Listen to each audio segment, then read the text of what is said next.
You're listening to the Hour of the Time. I'm William Cooper. Good evening, folks. I don't know where to start. This last few days has been quite an experience for me because so much, and I really mean so much, is going on right here. I mean right here. That I'm trying to bring to fruition, that I've just found myself overwhelmed. You know, trying to get all these websites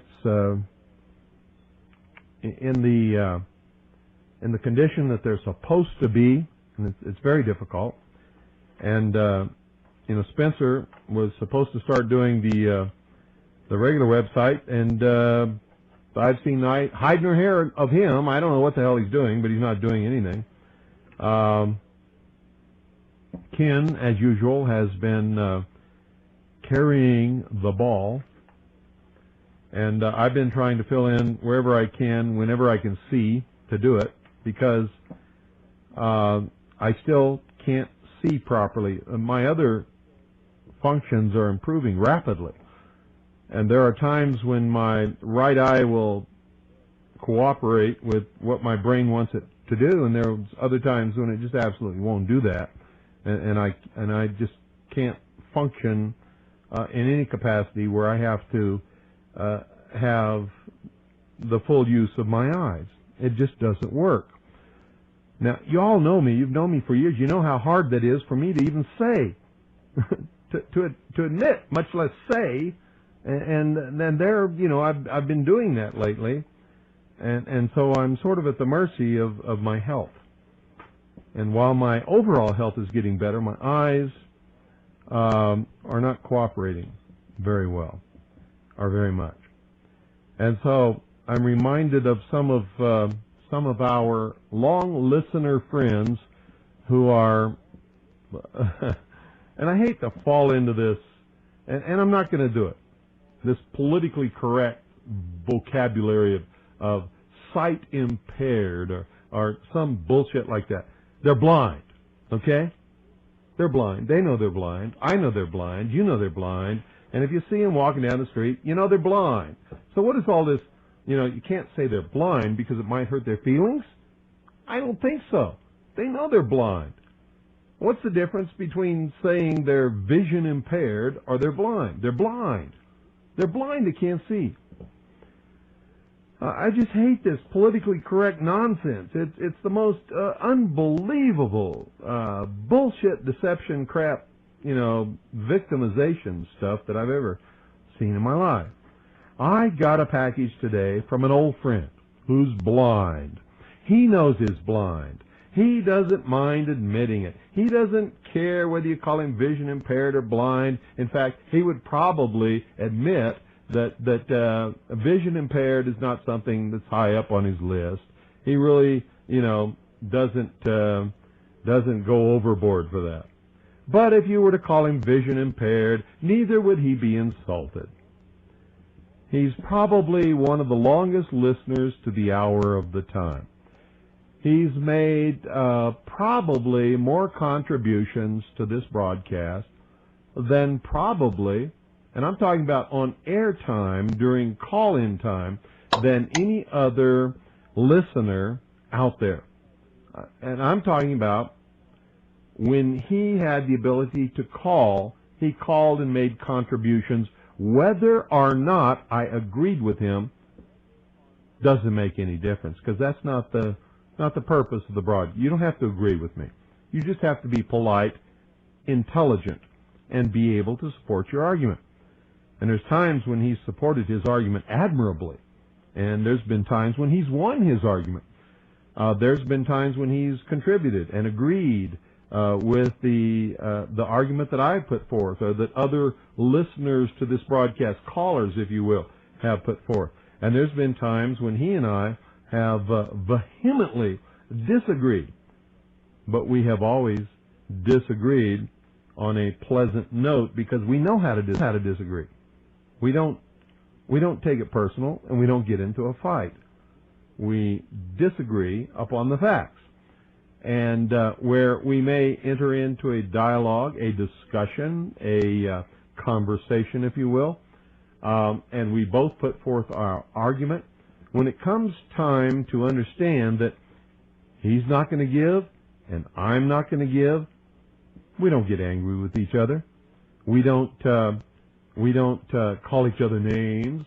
We don't enter into this did to, did not, did to, did not. You know, because when you reach that point of an argument where you understand that you're not going to agree, then that's where it's got to stop. And that's where we have stopped it. Well, Jeffrey Dykett of New Orleans is probably, to my knowledge, if not the oldest listener to this broadcast and contributor, and maybe the most single individual contributor to this broadcast. He is certainly very, very close to it. And today I get a big surprise in the mail. He sent me a 16 tape, and I'm talking about 16 tape, both sides of each tape, series of lectures given by some, and I'm not going to tell you who it was given by. I'm going to listen to all these tapes, and if it's really good stuff, then you'll hear parts of it on the hour of the time. I will credit the individual who gave those lectures, and I'll tell you where to get that series of tapes. But I did listen to one of them, and it was very, very good, really good. And so I'm looking forward to listening to the whole thing. But if it's 16 tapes, and if each side is a half an hour, we're talking about 16 hours. If each side is 45 minutes, we're talking about 24 hours of listening to tapes. And, you know, if they're good tapes, I will listen to them, but it may be a long time before you hear the results of it. But anyway, I want to thank Jeffrey on the air, because he is, to my knowledge, the oldest listener and contributor to this broadcast.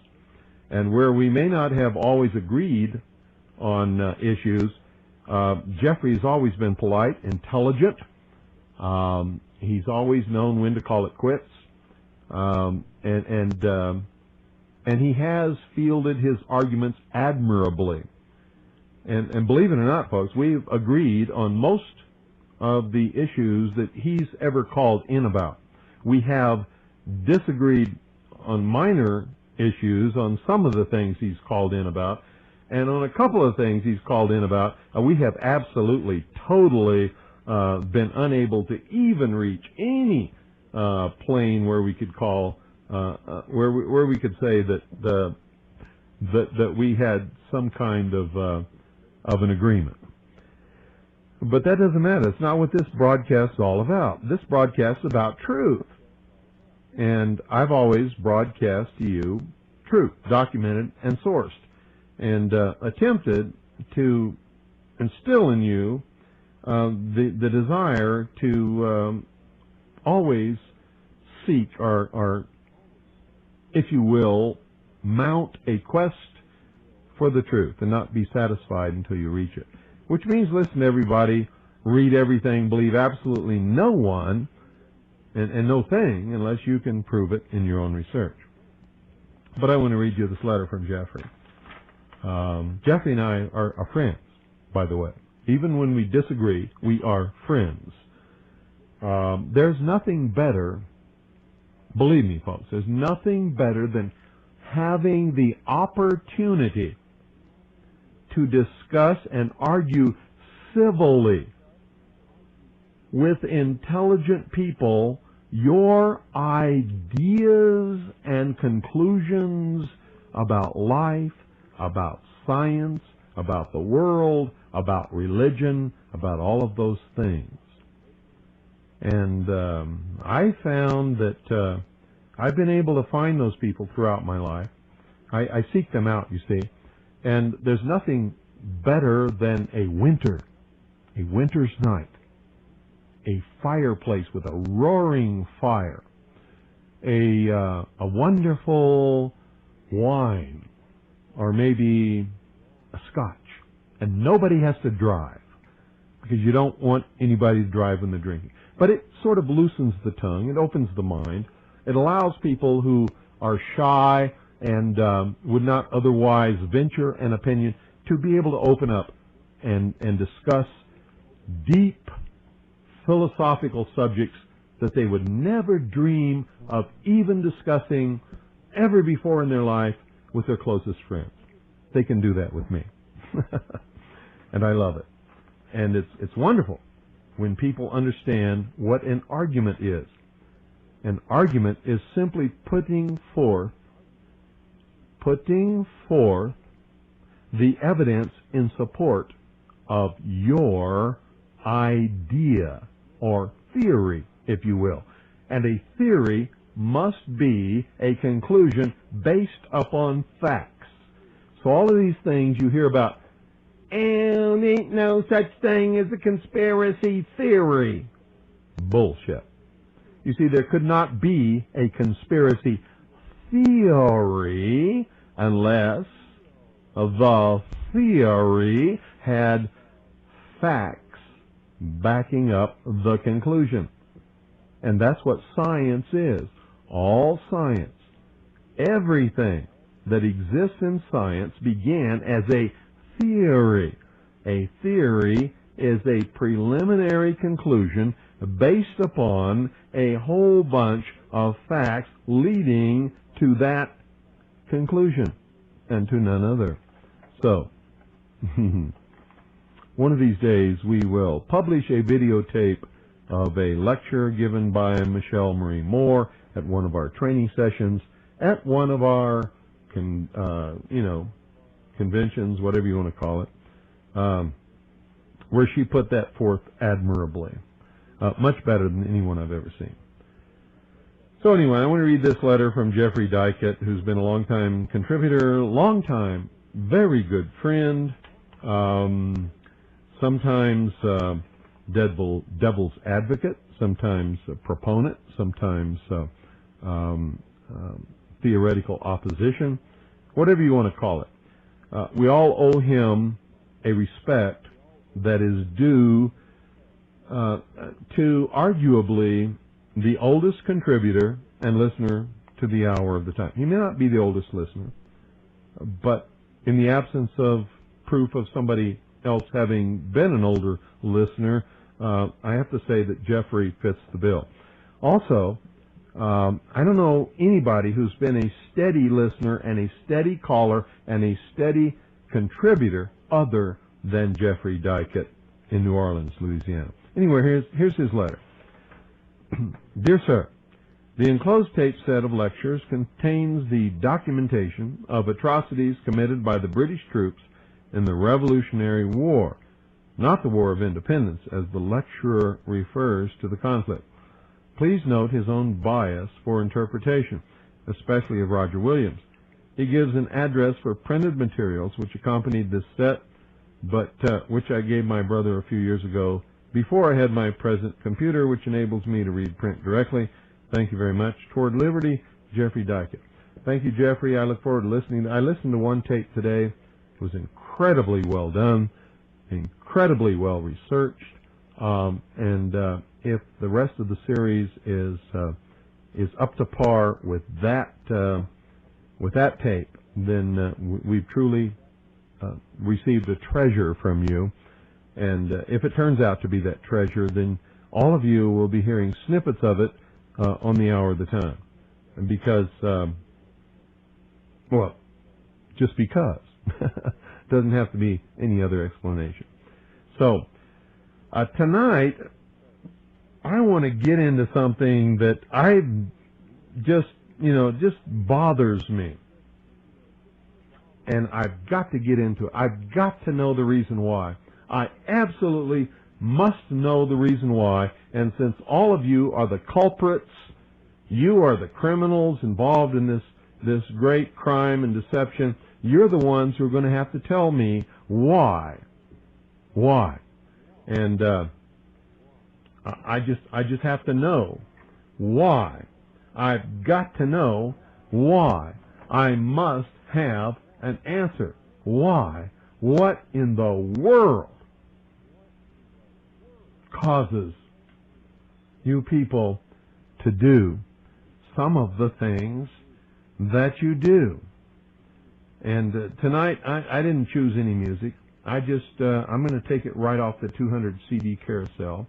And while you're pondering that question and thinking about why do you do these things, when we get back from this short pause, I'll tell you what it is that I want to know why you do it.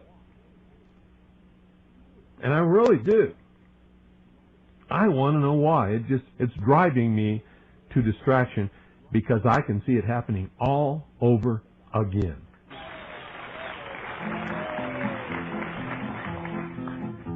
I'd love to roam out yonder, out where the buffalo wander.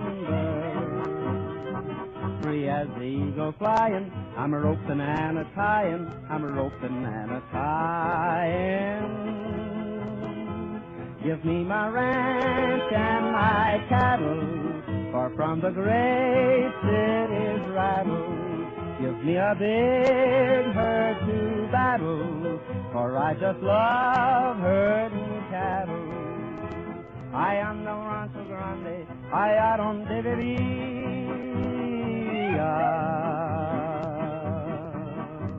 Había una rancherita que alegre me decía, que alegre me decía.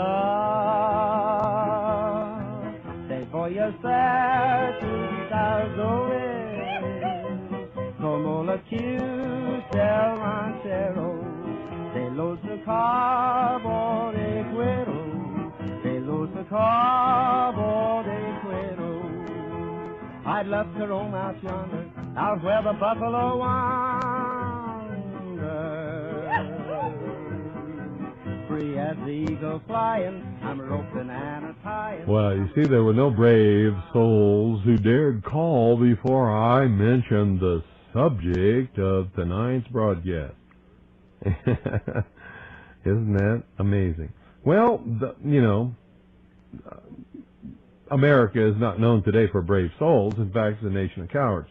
Somebody should have been on the phone saying, whatever you're going to say, Bill, I've got something to say about it. But nobody did. So I'm going to tell you what it is. Throughout the history of this and every country of the world, there have always been people who have stood up on a soapbox or on the radio or on television or in a book or in print or in a magazine or in a pamphlet who said, tomorrow's doomsday. Tomorrow Jesus is coming. Tomorrow the world is going to end. Tomorrow all technology is going to cease to work because of Y2K. Tomorrow, all of the assembled armies of the Soviet Union are going to come storming across the Canadian and Mexican border and take over the United States of America. Ad nauseum. Ad nauseum. Now, these people have been saying these things forever since the beginning of time. And people have been listening to them and believing them and falling into their trap and wasting their energy and their money and their lives trying to counter these things and get ready for them, as if you could get ready for the end of the world. You can't get ready for that. What the hell's the matter with you?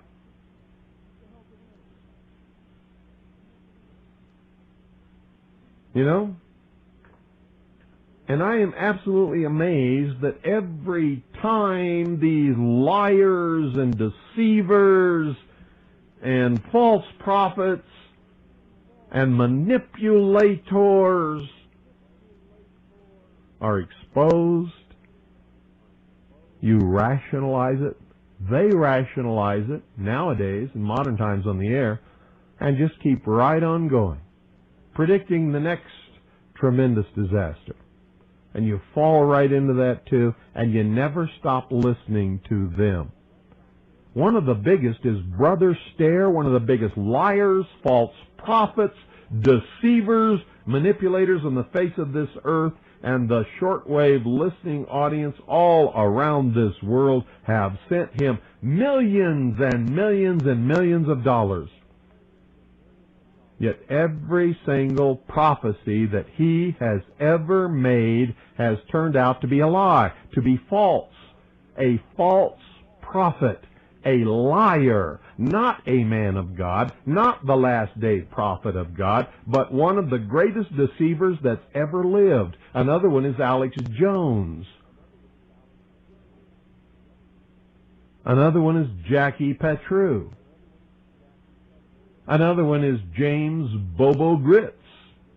I could go on and on and on and name these people. And if I'm lying, then sue me. Sue me. Because I'm not lying. And I can prove every single thing that I have said. And I'm sick of it.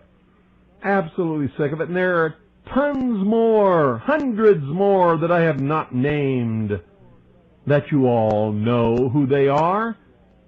I mean, we could spend the whole hour just naming these people. And yet you have not learned your lesson. You still listen to them. You still believe them. You still fall into their trap. You still think Jesus is coming tomorrow. Yet he was supposed to be here on midnight, December the 31st, 1999. He ain't here. The world was supposed to end December 31st, 1999. It didn't end. Y2K was supposed to shut down all technology all around the world. It was supposed to be the beginning of the worst episode of human history. It didn't happen.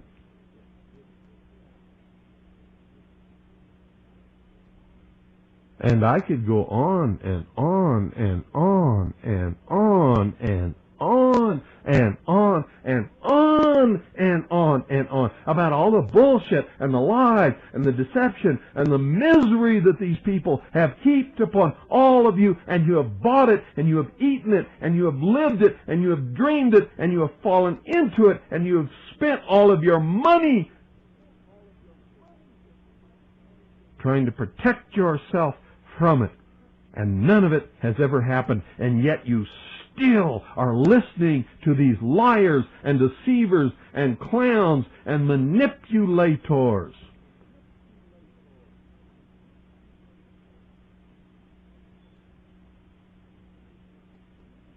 And agents of our enemies.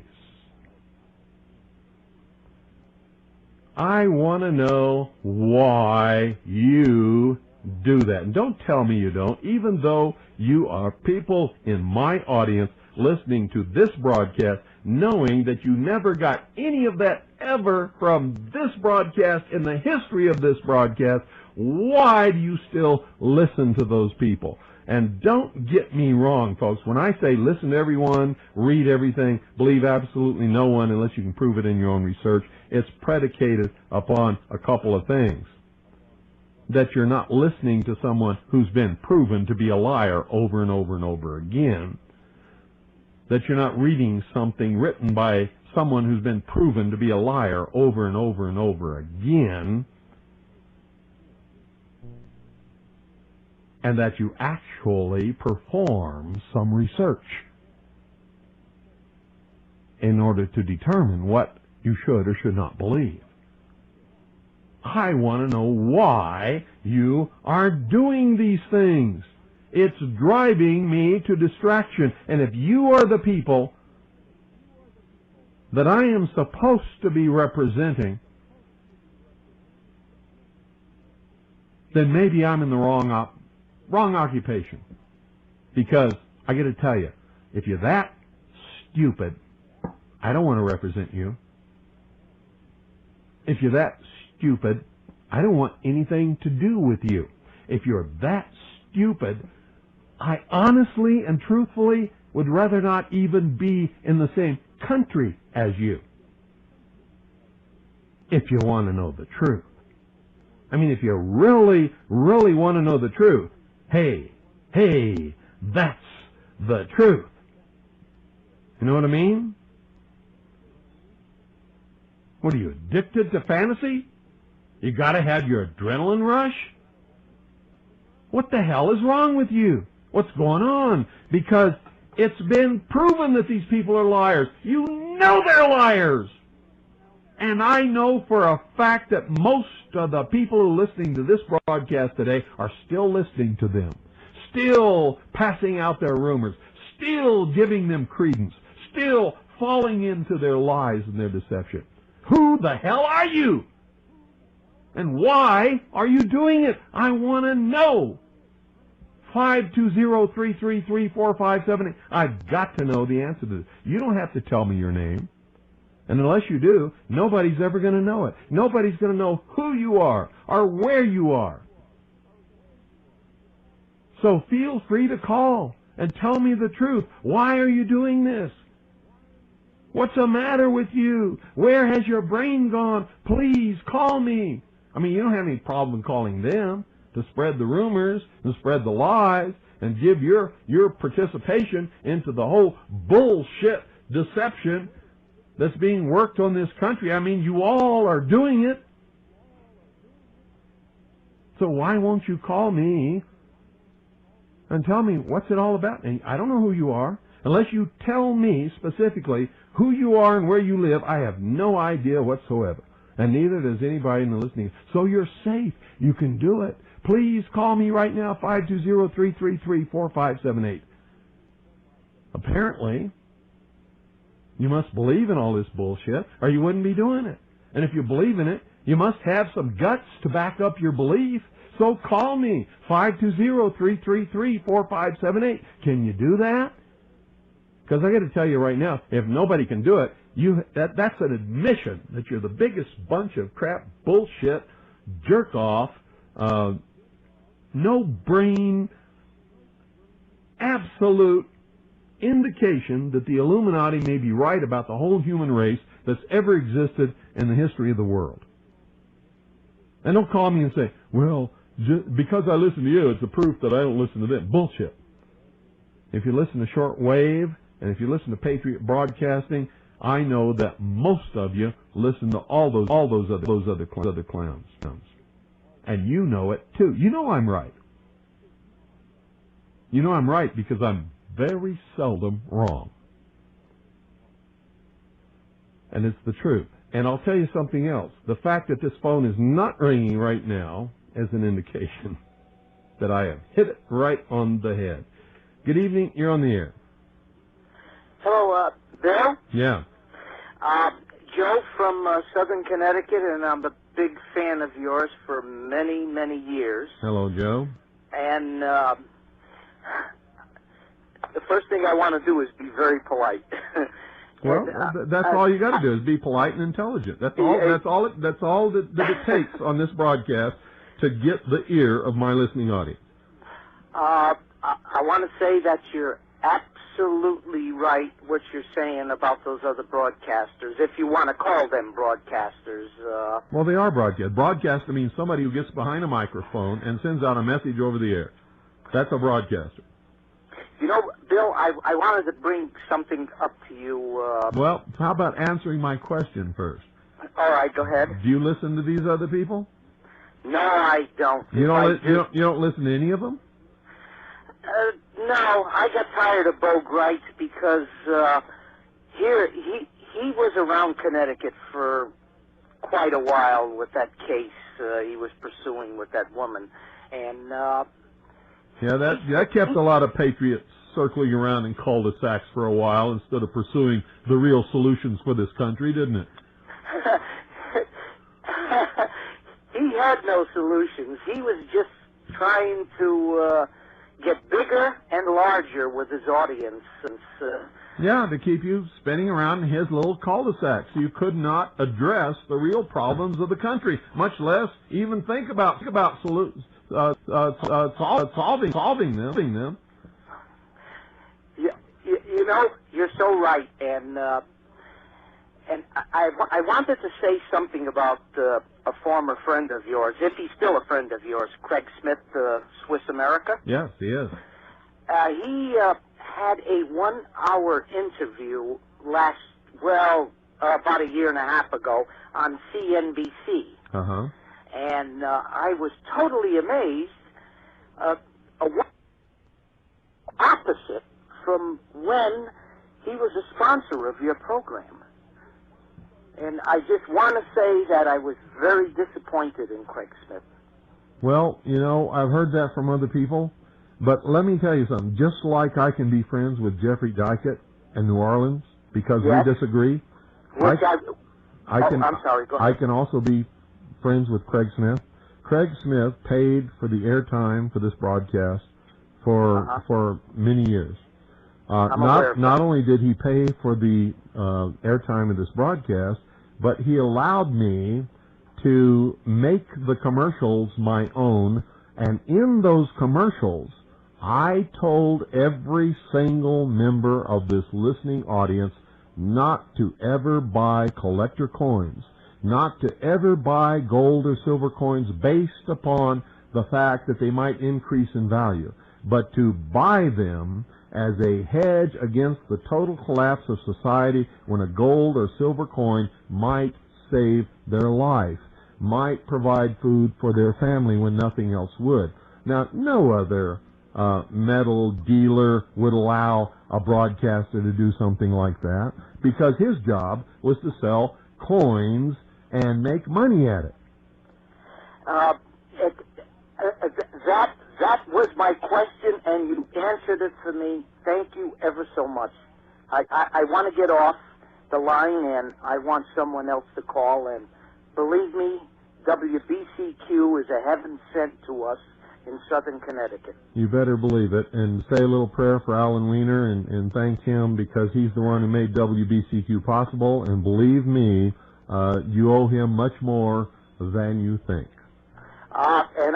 And I also want to give my thanks to Becker Broadcasting for making everything possible for you. Well, thank you, because in the beginning, he is the one who is totally to blame for that.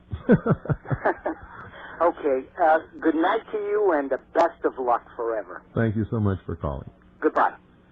520-333-4578 is the number. Why?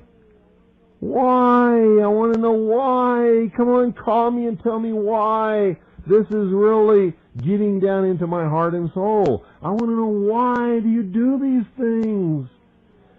Why, when you know that someone is a liar, do you continue to listen to them and give credence to what they say? Good evening. You're on the air.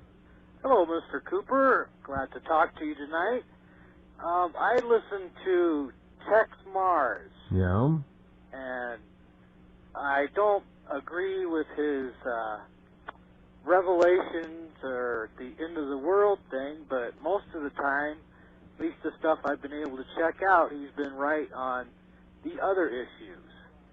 And that's why I listen to him. Well, I'm not asking you why you listen to, somebody that you found out is telling you the truth on something. I'm asking you, why do you listen to somebody? What I really want to hear from is the people who probably will never have the courage to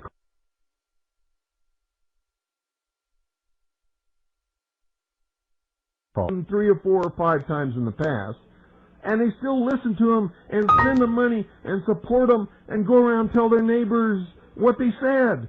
That's what I want to know. It's driving me crazy. I hope you find out, because I would like to know myself. It's really driving, like Brother Stare. People send him millions of dollars. He's on the air everywhere. Do you know what airtime? I can't believe that. You know what airtime costs? Yeah, and he's on all the time. All the time, not just all the time, but everywhere, on every frequency, on almost every station. I know what airtime costs. To be able to do that, either people who are listening to him are sending him millions and millions of dollars, or else this guy is a plant getting money from somewhere else. But I don't believe that. I think people are actually sending him millions and millions of dollars. That's what I think. I believe it. Yeah, you're probably right. I find it very hard to believe because I've listened to him a few times, and he just sounds so off the wall. I can't, especially when he says he's the last day prophet. Yeah. Well, boy, that's a thing to say if you know you're never supposed to be wrong. Well, I don't find it hard to believe at all. Maybe I'll do an experiment someday, and just go on the air and become this great prophet of God, and ask everybody to send me millions of dollars. And after the experiment's over, of course, we would send every donation back to the person who sent it to us. But be able to find out how it worked and how many people send us money and how much money we actually got. It would be very hard for me to do that because I'm not a deceiver, and I would have to deceive a lot of people to be able to do that. And on second thought, I probably wouldn't be able to do it. Yeah, but I find that hard for you to do. Yeah, it would be very hard for me to do. But you know, if I honestly believed in my heart that it would wake people up and teach them something, and they wouldn't fall for it again, I might do it. But only for that reason. That might be worthy of doing something like that. Okay, Mr. Cooper, let me let you go, and you can maybe get someone to answer your question. Thanks for calling. Bye-bye. 520-333-4578. Why? I want to know why. Come on. Some of you people are participating in this crap. If you really believe in what you believe in, come on, call, argue your point, present an argument for why you do it. Good evening. You're on the air. Good evening, Bill. This is David calling from Rhode Island. Hi, David. This call is taking this is taking a lot. I admit that I listen to and believe not in totality quite a bit of what Brother Stair said. Okay, then you're an honest man, and you've got a lot of. I want to tell the listening audience right now that it took a lot of courage for this man to call in light of what I said before, and he's a brave man, he's an honest man, and now maybe we can get some answers. So please tell us, why do you listen to this guy when he's been proven to be wrong so many times? How can you believe he's the last day prophet of God? Because a prophet of God cannot ever be wrong. What you just said was true on the issue, right, of the coming of Jesus as he, you know. No. That's not what a prophet of God does. A prophet of God may only prophesy that the kingdom is going to be burned. May not have anything to do with the return of the Messiah. A prophet is never wrong. And I'm not trying to. Okay, I'm not trying to browbeat you. What I want you to do now, and I'm not going to interrupt you, is I'm going to give you about 2 minutes or 3 minutes to explain to me and our listening audience, why do you keep listening to this guy and believing him, even though you know he's been so wrong in the past? Well, as I've looked at some of the writings in the Bible, I agree that they're hard to decipher. You have to have a reliance of faith on somebody, and so I have some reliance of faith on him. And although he may have made some false prophets, it's possible that those false prophets are in the design of God. That he has said back in the beginning that he is going to fool people. And he's going to tell man things that he won't believe. Now, one of the best ways to set someone up, in my opinion, possibly, is like the boy who cried wolf. Okay, Brother Stair has made 3 or 4 predictions and they haven't come true. Forget about him. He's crazy. You know, maybe that's what they said about Noah. And then the one time that he was right was when there was a lot of water. So what I'm saying is that I believe there's a possibility. And because, I mean, obviously, based on what you say, yes, he probably receives a lot of money to stay on the air. I believe that it's possible that he could be right when the time comes when man least expects it, as is God's plan, as I understand it. That's why. And I appreciate you letting me say that. Well, But I let it's you true, say though. it. I let you say it because you had the guts, you had the balls, if you will, and the politeness to come on and say it. So I appreciate that. That's nice of you to say, and because I'm a new listener, relatively, obviously, to your audience, especially the veterans, or especially the one that sent you the letter tonight. And it's hard to explain the thoughts that go on in my head as far as the changing in how I'm thinking. But you're right. I didn't, who wants, especially if you like a program or you like somebody, who wants to call and have a confrontation? It's just that obviously the scriptures and Brother Stair and people like that rely on faith, and I obviously know that the cost of airtime must be astronomical around the world because it's all over. It is, and all religion relies upon faith. That's the difference between religion and science. Religion is based upon faith. Science is based upon repeatable experiments, which become called fact. And I like listening to your program because I've got a chance to call before, and I like calling and reminding you that it's awesome when you challenge callers and, either say, well, if you don't have proof, then don't talk about it. That's right. That's all. And I practice that a little bit every day of my life. Not a lot, just a little, because it isn't easy. Well, thank you. As soon as you say something that's true, people look at you like you have three heads. They're like, oh, we're supposed to say that. Sorry. That's right. Excuse me. Thanks for calling. I appreciate it. Bye, Bill. And thanks for having the guts to call. Thanks for the program, Bill. You're welcome. Good night. Now, you see, that's a refreshing change. See, most people, when challenged like that, would call with name-calling and vehemence and telling you I'm going to go to hell and all this kind of crap. But he didn't do that. You see, he was polite, he was intelligent, and he had guts, and I respect that. I respect mainly the guts. Good evening. You're on the air. Yeah, hi, Bill. Hi.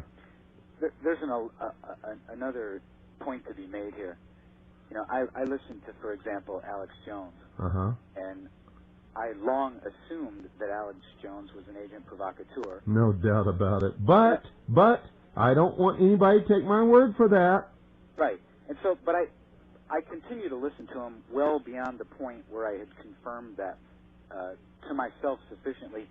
Still, he's in the question box, but there's other paper in there that it's so loaded down that.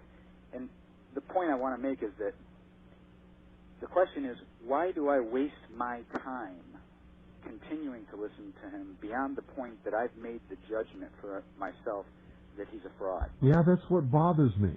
What's going on there? Well, the point that I'd like to make is that, you see, I'm not telling you not to listen to him. I would never do that. I believe in freedom. I believe in free speech. What I want to know is, why, when you know the guy has lied so much, are you still listening to him? Well, the point is, I guess what I want to make is, why am I not constructively engaged in doing something about the problem instead of spending my time listening to him? Well, that's another question, but that's not the topic of tonight's broadcast. What I want to know is, why are you still listening to him when you know and you've just admitted that the guy's full of crap? Well, I'm telling you, and it's not a pretty thing. I'm here to tell you. Okay, I'm going to shut up and I'm going to listen to what you got to say. And the point I'm making is that in my heart of hearts, I know that I'm wasting my time listening to this guy when I either ought to be going to bed and getting up bright and early and doing something constructive. And it's a human failing of otherwise wasting time. No, I don't buy that. It's like saying the devil made me do it. It's not a human failing. It's your failing. Why are you doing it? Don't say it's a human failing. Why are you doing it? That's what I want to know. Yeah, it becomes a vicarious thrill, and it's I could be wasting my time watching a sports game. That's a cop out. You could be doing some very constructive things. No. What I meant is there's really no difference in me listening to Alex Jones or watching a Knicks basketball game. That's true. But what I want to know is, why are you doing it? You haven't told us that yet. You keep saying it's no different from this, or it's no different from that, or it's a human failing, or the devil made me do it. Bullshit. What I want to know is, why are you doing it. And I'm not trying to make you feel bad. I really want to know in my heart. It's bothering me. Yeah, I can offer up some thinking on that. Feeling somewhat isolated and having time on my hands that I can't otherwise see my way to being constructive with, to do something about problems that I'm concerned about, I can fritter away time foolishly. So it's a substitute for action. Yeah. Is that what you're saying? Yeah. Okay. I can understand that. Why didn't you say that in the first place?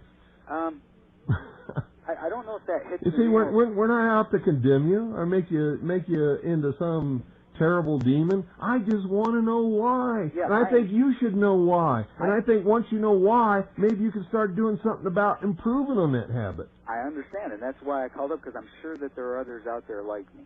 And, you know, I'd encourage them, and I'd encourage myself to drop it once you've made the judgment move.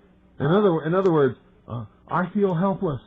But if I listen to Alex Jones, he's going to save the world, and I feel like I'm a part of it, and I'm doing something, even though I know he's full of crap. No, you know, this gives me some kind of a feeling that I'm a part of it all. The latter part is more accurate. Well, sure, but it had to depend upon the previous part. No, I have no illusions that he's going to do anything but cause trouble and harm. And well, that's exactly what he's doing. He is causing trouble and harm, and he is, in the long run, discrediting anyone who stands up and believes in freedom, the Constitution, fact, legitimate conspiracy theory, which is based upon fact, which can be proven. All of those things. His mission is to totally discredit all of us. Absolutely. I'm quite confident that his handlers are the same handlers of Colonel Bo Grits. Yeah. Same crowd. It's Bobo Grits. Bobo. Yeah. Yeah, because he's got to be a bobo to think that we're so stupid to fall for his crap. Absolutely. And from where, where I come from, down south, he's going to be Grits, I hope somebody in his town is giving him a proctological examination. Well, he used to belong to a little community up in the Northwest that he sort of founded and sold everybody a plot of land, which they found out they paid money for, but they didn't own, was actually owned by a trust controlled by Bobo Grits. And one day they went over and just shot his house full of holes. There were so many bullet holes in his house that he never went back. Oh, I didn't know about that. Yeah. I was speaking more about Alex Jones. I hope somebody in Austin is checking into his affairs. Are you kidding? Austin is extreme left-wing Marxist city. Yeah. You can't get any more Marxist than Austin, Texas. Yeah, but there's some solid citizens there. Yeah, but listen to me very carefully. Alex Jones supposedly represents the right wing. Huh? Now, if he really represents the right wing, and if he's really the enemy of Marxist socialism that he pretends to be, how come those good citizens of Austin, Texas, haven't destroyed him already? Because they're letting him do what he's doing. That's exactly right, because he does it well, and he discredits their enemies and enables them to control the state of Texas and much of the United States of America within his listening audience. Like Mr. Hightower. Yeah.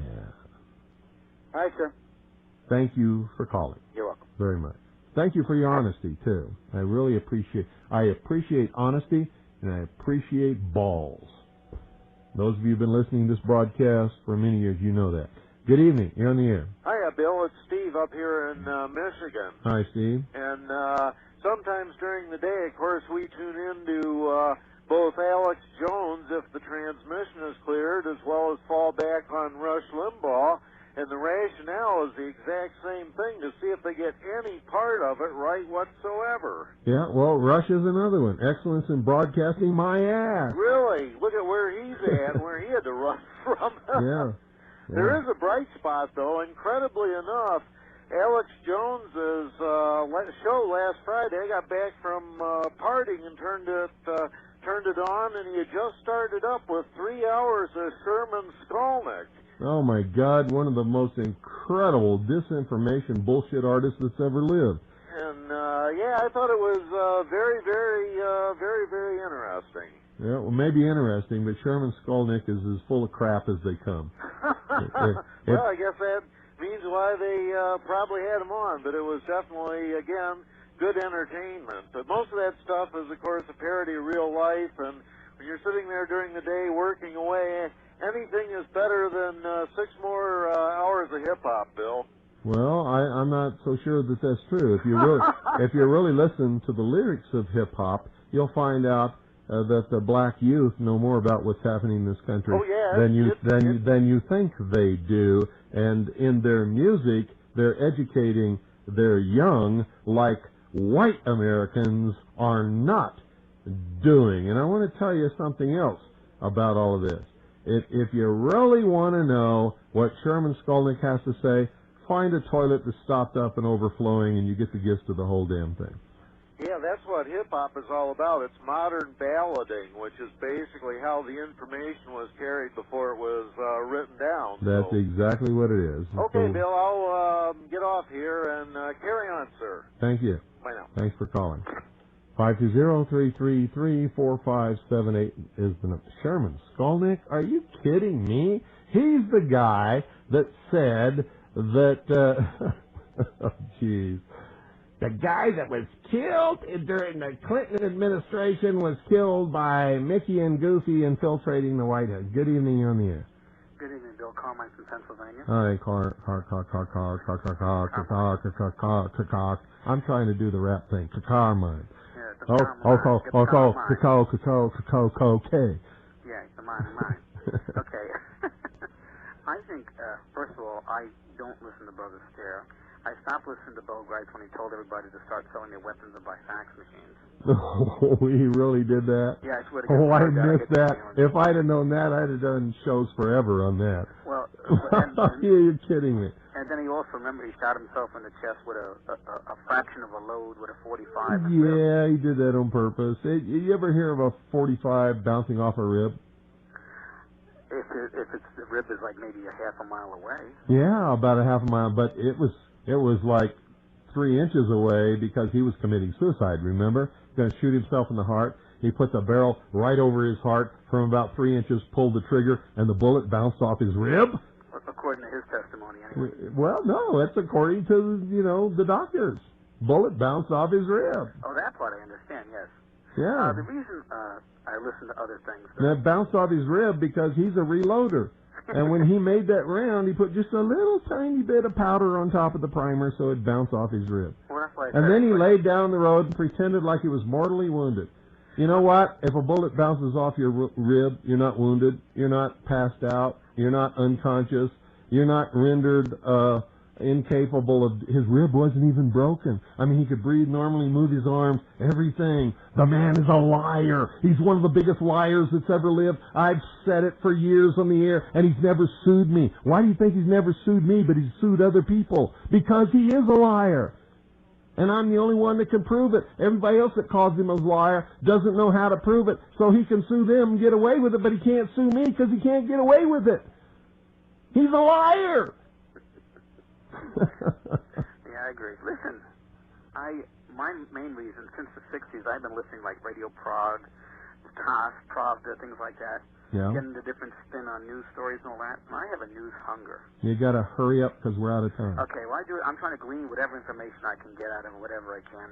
And if I happen to listen to Alex Jones one day, hey, I love when he imitates the Russian speaking. I get a laugh out of it. I mean, I must admit, I get a rise. I get a laugh out of it. Hey, if you understand that it's humor, and if you understand that he's full of crap, if you understand that he's a liar, and that most of the things that he ever says is just a bunch of crap bullshit that's designed to get you up into some hyper state in order to cause problems in this country, and you know that he's just a funny clown and you're laughing at him, hey, that's all right, man, because I do the same thing with him and Rush Limbaugh and a whole bunch of other guys. That's all right. I got to let you go because we're out of time. Okay. Thanks for calling, man. Ain't it funny, though, when they do that? I mean, everybody will listen to them in the direct medium that they're really presenting, which is comedy.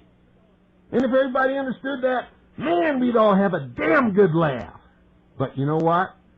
People are mostly too stupid to recognize comedy when they hear it. Good night, folks. God bless each and every single one of you. I love you all. And if I didn't, I couldn't do this broadcast. Good night, Annie, Pooh, and Allison. Good night, Linda. Good night, Doyle. Good night, Ken. Good night, Bart. Good night, Janelle. Good night, Jessica. Good night, everybody in my life that I love and have ever loved. Good night, Eva. You know, all of you, just Nolan and your whole family. You know, you're the people. You're the reason. You really are. And there's some other people I didn't mention whom I don't have to mention because they know how much I love them. And they always will know that because I will always love them more than you will ever know. I could while away the hours, conferring with the flowers, consulting with the rain. And my head I'd be scratching while my thoughts were busy hatching if I only had a brain. I'd unravel every riddle for any individual in trouble or in pain. With the thoughts you'd be thinking you could be another Lincoln if you only had a brain. Oh, I could tell you why the ocean's near the shore. I could think of things I never thought before, and I never thought before. And then I'd sit and think some more. I would not be just a number, my head all full of stuffing, my heart all full of pain. I would dance and be merry, life would be a ding-a-dairy if I only had a brain. Wonderful. Why, if our scarecrow bat in Kansas could do that, the crows would be scared to pieces. They would? Where's Kansas? That's where I live. And I want to get back there so badly I'm going all the way to Emerald City to get the Wizard of Oz to help me. You're going to see a wizard?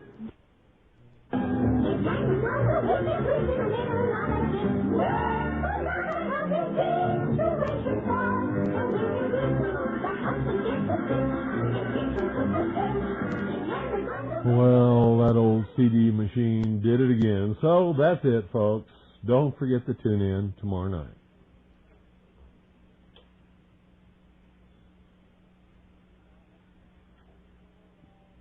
Why can't we go right on dreaming? This is oh so nice.